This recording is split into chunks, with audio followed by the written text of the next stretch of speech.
Conor, Ireland-Italy at the weekend. How are things in camp at the moment? Yeah, good. There's a bit of an air of excitement, I think, with the few new faces that came in against England and the great job they did. We're really looking to push on now and kind of take it a step further. The championship's obviously gone. That's been well documented, but at the same time, we've two big games left at home in front of our home fans to kind of show people what we're capable of and be kind of hopeful for the future. Does that put pressure on you to put in a performance in front of the home crowd in Aviva Stadium? Yeah, 100%. Even like you look at the opposition, Italy, our last game against them was in the World Cup, where many people outside the group probably thought we should have beaten a lot easier, but they stuck in there till the very, very end.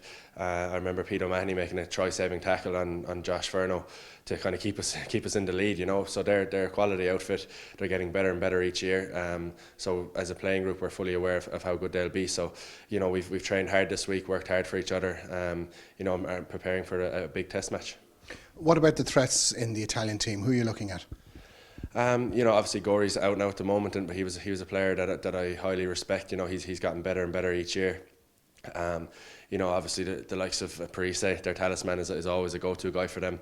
He's a player that they feed off. If he goes well, they'll all row in behind and they'll get a boost of confidence off him. Whereas if you can stop him, in his tracks, you often find you're in a good spot. So, looking at him, there's a few players, obviously Garcia and Campagnaro especially.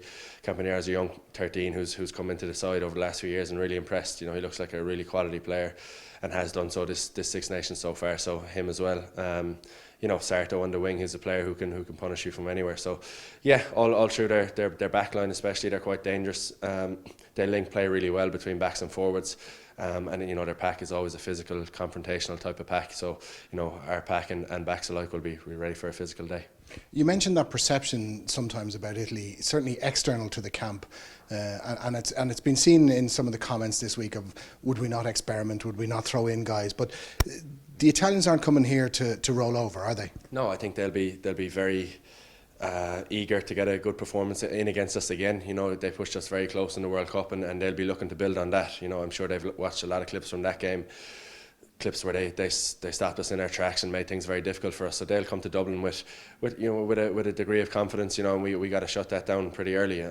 You say we didn't experiment. We gave two lads their first cap as starters in Twickenham, which is a huge ask for them. They came through with flying colours, and Ulton came off the bench for his first cap. So those guys are still involved. Obviously Stu isn't this week, but he had a great game last day as well. So we still have relatively new guys in there that are going to put up their hand again. How special will it be for Josh and Ulton playing their first Ireland game in Aviva Stadium this weekend? Yeah, I think it's going to be great for them. Away is a bit different. You're not used to the surroundings, but I think the bus trip from the Shelbourne into the Aviva, with the streets lined with green, and you come into the stadium then and you feel the buzz building. It's a feeling I'll never get tired of. And I hope I get to experience it many times more. And I think the lads are going to love it. Conor, best of luck at the weekend. Cheers.